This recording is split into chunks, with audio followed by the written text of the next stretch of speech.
Welcome to another episode of the Soothing Semantics podcast. I am your host, Rafi Pinsky. Make sure to subscribe, like, share, leave your comments. As always, for all of your real estate needs, make sure to check out Rafi the Realtor on Instagram, Jensy Florentino on Instagram as well.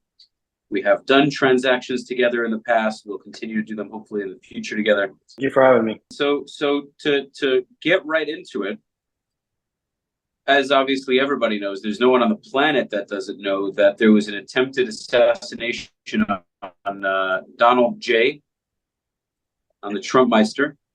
And people have been saying that Trump being elected, becoming president, would have an effect on the real estate market. It'll have an effect on the economy for sure. How it will, we don't know yet. It's all speculation.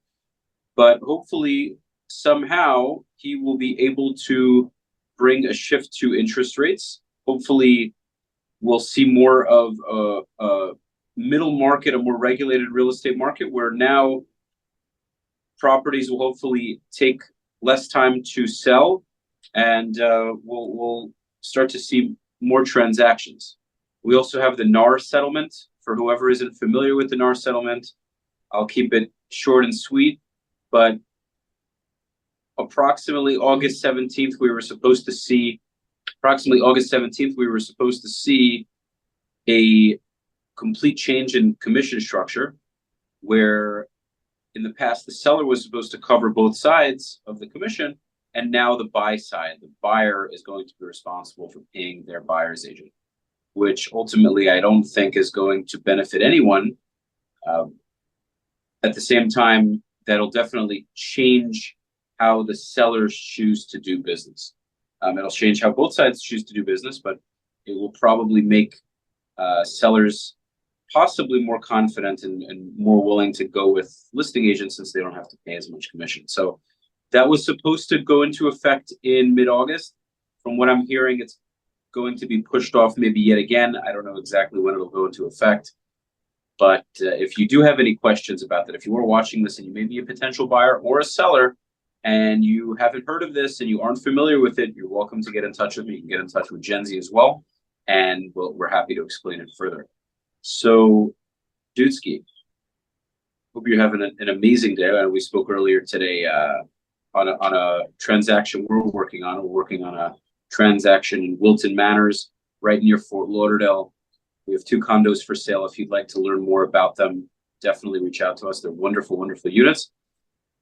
And they're ready to go. So whether you're a buyer or a realtor, we look forward to your offers. We're both working these 2 condos together. So happy to have you. Tell us what you think about this whole thing with Trump, man. I mean, where do I start? I mean, I think it's definitely historical that something like that took place on Saturday, for sure, and I think at this point, a lot of people that were in the middle are definitely going to side with Trump. The country definitely seems very divided right now, and I think with what just happened, what just occurred, a lot of people that maybe were kind of not sure of where to go, I think now they'll have a lot of sympathy for Trump and look at the other side a little bit a different way. Even though we're not really sure about the motive, of course, yet from what I've heard with the shooter or anything, but from what I've seen, what I'm hearing, it looks like people are just over it. They feel like they're trying to assassinate, no pun intended, first his character, and then now literally taking it to real life with that attempt. Right. So I mean, it seems like pretty much the guy's gonna get elected. I think it's pretty clear. Yeah. In short words, that's what I'm trying to say.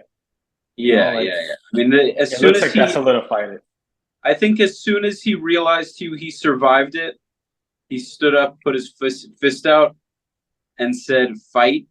Yeah, I mean, he knows now at this point I think it's going to be a landslide victory. I think he's going to win with flying colors. So Right. No, and this to add to that, this moment will be is definitely going to become his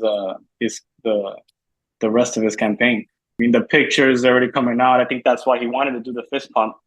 I mean, he really capitalized on the moment. That's for sure. As Oh my crazy as it looked, God, dude, tell crazy as me that about looked. it. Oh yeah, dude. That was a gladiator scene. Yeah. That was a full blown gladiator scene. He survived to see another day, and the crowd just lost it. Anybody who was watching him on TV was probably cheering. I mean, dude, that's an iconic. That's an iconic. What's I'm looking for the word where you transcend time, timeless. I guess, for lack of a better word. Yep. It's just that's going to go down in history books for that is going to Yeah. he's already as a president going to go down in history books. But that assassination attempt, that picture with the flag where the Secret Service are kind of protecting him and he has blood on his face and he's holding his fist up. That picture is going to be a timeless picture for the rest of time. I mean, it's pretty fucking awesome. It's pretty fucking cool. I mean, as unfortunate, and I mean it's horrific, especially for his family to see that happen. But I know after the fact, in hindsight, he's probably like, wow, like this really just solidified this election for me. Like, and that's going to be his entire topic now. Is they tried to kill me, he's going to weaponize it for sure. You know what? Fuck it. He should do and I don't blame him. He should. That's what I would. Who wouldn't? I mean, he made it out. It was definitely someone in I would imagine in the liberal government that was trying to take him out. So all it's going to do is strengthen his campaign. Why not run with it? I mean, that's all he needs at this point. Are you kidding me? That's all he should. He doesn't need anything else, really. I think he's good. I mean, I would already consider him the next president. I think everybody is saying that already. I think most liberals are probably throwing in the towel. They probably know that Biden's not going to make it. But I don't know if Biden is going to make it for voting reasons, but I also don't know if Biden's going to make it because of his declining mental health. I don't know if that's another. Oh, you saw where he called Vladimir Zelensky, the Ukrainian president. He accidentally called him Putin. Yeah, called him the as they say, the ops, the enemy. Yeah, dude. It was funny. It was funny to watch too because to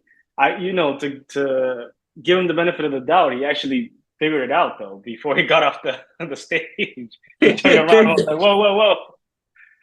my bad, and he made a joke about it. So that I mean, it didn't help. It already happened. He made the mistake, but it's not the end of the world. But it was funny to watch that too. So the human in him is just, It wouldn't be such a big deal if he didn't fuck up all the time, but it's become so common for him to do it. It just no one's gonna let him live it down because he keeps doing it. And the truth is he's just losing his mind. He's getting old, man. I don't think it's not that he's necessarily such a stupid person because he's been in politics forever.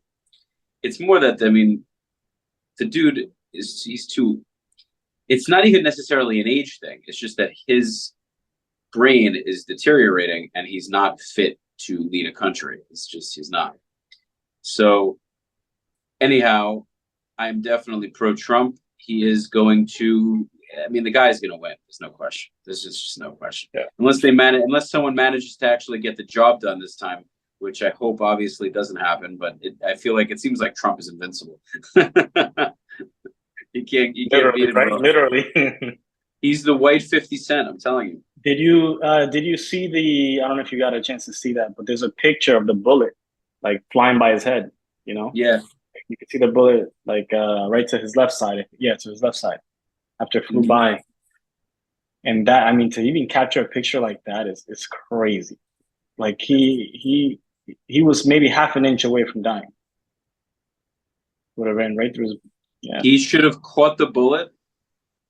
That would have been even more iconic, Did you see the meme of the Matrix? I don't know if you saw that one. Oh, there was a Matrix one. I figured there would have Yeah, been. where I haven't seen it. he's in the Dodging Matrix. bullets. The bullets are flying all by, like 5 bullets flying right by. It's Bro, it's insane. the most legendary thing in the world, No, it's dude. legendary for sure. He's sitting there wherever he is right now. I guarantee you, he's either just sitting in some comfortable couch. He's probably busy. Well, he's probably working hard, but I'm sure there were periods after, moments after, where he was just doing his little dance. You know, it's amazing, man. It's amazing. It's unbelievable. I couldn't believe it. Yeah, but my condolences to the firefighter who lost his life. Incredible story, man. You heard about that? Yeah, yeah, I did. I was hearing a little bit about it on the news today, and like no one was surprised. His friends, his family, nobody was surprised that he pretty much was died protecting his family and the Yeah, people around him that day. it's And pretty. that's a No, go very, on. very fortunate situation to be there just Yeah, supporting your political party, and something like that can happen. sucks, man. It sucks. Yeah, he was definitely a loved person. He protected his family, literally protected his family, Yeah. and died doing it. So I'm sure he'll be remembered. I hope he's remembered for a long time. But since we're on the subject of firefighters, and we weren't talking about firefighter facial hair, but I'm just going to say it's a very nice firefighter goatee you got there. Well, thank you. I like it. What makes it a firefighter goatee? Like what No, is it's just a nice goatee, but it's just something that I feel like a firefighter would have. a firefighter would have? Okay. It's a good thing. It's a good thing. Don't I think heard into it. I No, I remember when I was younger, someone told me that being a firefighter is one of the best jobs to have. You get like a few days, you get multiple days off, something like that, and you only work like 3 days, but it's full days. I don't know if It's a you've ever heard great. about that. Yeah, if you're not trying to open up your own business and go through all the pressures of entrepreneurship, like both of us, and you just want to do a great thing and make money and have a great pension and benefits, yeah, man. I mean, being a firefighter is it's dangerous, it's risky, but they'll take care of you. You'll make a good living. Yeah, Yeah, I've heard that. yeah, for sure. But I can't rock that goatee, bro. If I rock that goatee, I look ridiculous. But you can pull Have it you off. have you have you tried? I wouldn't try it, man. I'm much the beard is the way to go. It's You already never getting too know. long. I gotta give it. I gotta donate some of it to people who don't grow nice beards so they can glue it to their face. But there's a little too much. There's a little too much beef here. It's time to clean it up a little bit. But moving away from facial hair and back to real estate. So Trump gets elected. Give me your thoughts on what might happen to soften the market and speed up the sale of property again. Specifically in South Florida. Let's talk about South Florida because that's where we work. That's our market. You're saying in regards to the election, Trump winning, Sure, like what that would change? Trump is the president. What do you think he may implement to maybe bring the rates down and bring more of a steadiness to the market? Where now, for example, in the condo markets, we'll go into the condo markets for people that are interested in listening. Obviously, they're joining us for this video. They want to know about the South Florida market. How do you think it can affect it? Now we're seeing a slowdown in the condo market, in the middle market. Say anywhere from 150, even 100. I mean, you can't really find $100,000 condos now unless you really are not in a great neighborhood. But say in the 150, 180, all the way to the even mid hundreds, 600K, 600K markets. The market is a little tough for condos now. So where do you see that potentially changing in terms of elections? How could that? Well, I think because we're so close to the election now, buyers tend to use things like that as an excuse to not buy. Kind of like it's like the whole time in the market thing. They wait for these big events to pass by. So I think that after the election, whether it's Biden or Trump that wins, I feel like they'll just move on, and it'll be 4 years. We'll be 4 years away from the next election, and they'll if they were looking to buy, they were ready, willing, and able. They're going to buy. I try not to think too much into, how major events like that can change things around, because, I'm sure you would agree, our job is the same every day. We talk to as many people as possible to set appointments and try to find the people out there that need our help to buy or sell or invest. And the people that are going to do that and are motivated to do that, I know some people could be swayed by things like that, but most people, I believe, aren't. I think the world moves on. That's the way I kind of look at it. Our job is still right. I don't know if you would disagree with that, or if you feel like there's. No, I think that's the way it should be. Yeah, I think what you're saying is accurate. I think that's the way it should be, and I think there are advantages to a market like this, especially for buyers. Absolutely, yeah. Buyers want the rates to come down so badly, but then they have to fight tooth and nail to get properties that they could have gotten much more easily here. And what they forget is that they're going to have to pay a premium on the price if the rates come down. So I think, I've said this multiple times on podcasts when I had real estate discussions. Have to have the conversation with your client on what's motivating them to buy or sell in the first place. Because there's always going to be, in every market, there's going to be a reason and there's going to be a non-reason to not pull the trigger. Yeah. And so I think elections can have a factor. I think if the economy is in a better place, if gas prices go down, if price of goods go down, if certain things give people more affordability, even if the real estate market itself isn't impacted too much from it's all intertwined. Everything connects to the other. So if affordability goes up, meaning if people can afford more, then they are more likely probably to enter the real estate market. So I think Trump can definitely have an effect on that. He did that his last term. I think he can lower gas prices. I think that's definitely something he can do. And if he can do something as big as that, because that's a big deal to people, he can do that. I'm sure he can do many other things he's done before, and hopefully we can get more people in the market, because the amount of transactions has been cut in half in the last year. So we'll see. Ultimately we'll see what happens. Regardless, I'm excited. Made some changes to my weekly newsletter. I added some little odds and ends, so I'm excited about that. Like what exactly? If you don't mind sharing. I added, instead of having these links, I added buttons, so it looks nicer. I think you've done that for your newsletter. But instead of having just a link, instead of having this link that's underlined with these arrows, it doesn't look as nice. I put buttons there. It just looks a lot. It's more appealing to click on. I think it leads people to click on it more often. And I added, before I didn't have my YouTube channel, my Instagram, my email on the bottom in a clickable fashion. It was there. My YouTube channel wasn't there, but now they can literally, at the bottom of my email, they can click on, for example, the Instagram icon, and automatically it leads to another tab. Right. Tab opens and my Instagram. Yeah. So I just added a couple of things, and it really it looks great. So we're gonna keep implementing new features, making things look sexier, and over time we'll get some more biz. But I am looking forward to that. So any other thoughts? We agreed we were going to have a quick discussion. Do you have any closing thoughts? Any statistics, information, anything you want to mention? Any deals you have? You're welcome to. If you have any listings or upcoming listings, you're welcome to on my show.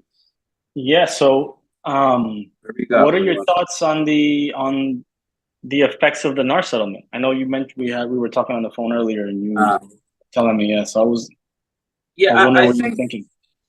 I think sellers are eventually going to realize that it won't make any difference, because especially in the lower end market, in the lower end market where every dollar counts, if the buyers don't have the money to pay the proper commission, they're either not going to have agent representation at all. They're either going to try to do it themselves. The buyer is going to try to look for properties themselves. And that can end up proving to be very difficult, because if the buyer doesn't know what they're doing, yeah, the listing agent can technically double end the deal, but it could create some level of uncertainty. The buyer is going to have to pay the closing costs. If they're financing, they're going to have to pay the majority of the closing costs. Then they're going to have to pay commission.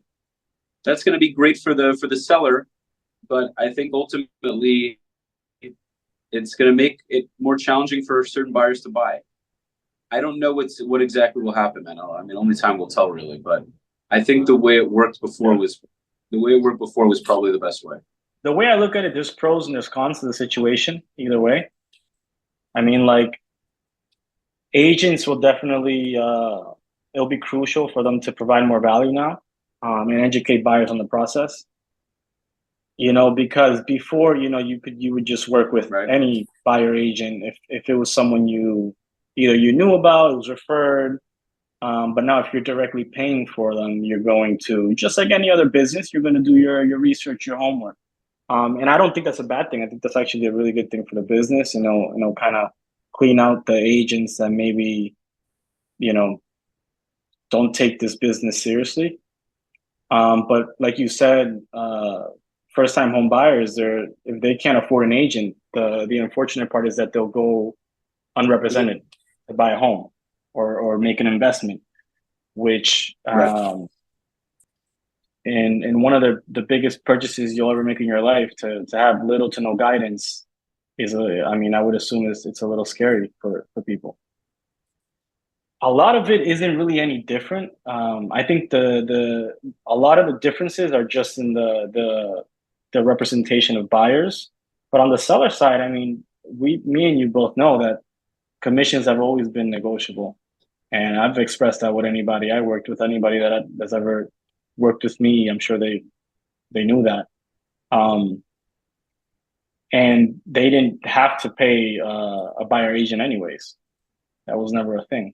So the whole thing is a little weird in that sense, but it looks sexy from the outside looking in. So without a doubt.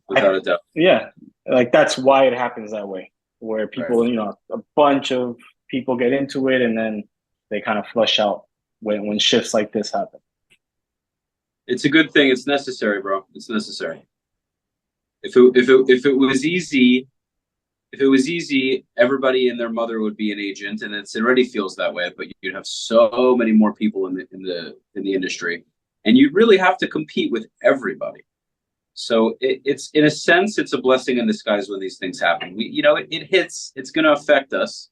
It's going to make it tough, but it also really builds character. It teaches you what you need to focus on to get better every day, because you're competing, man.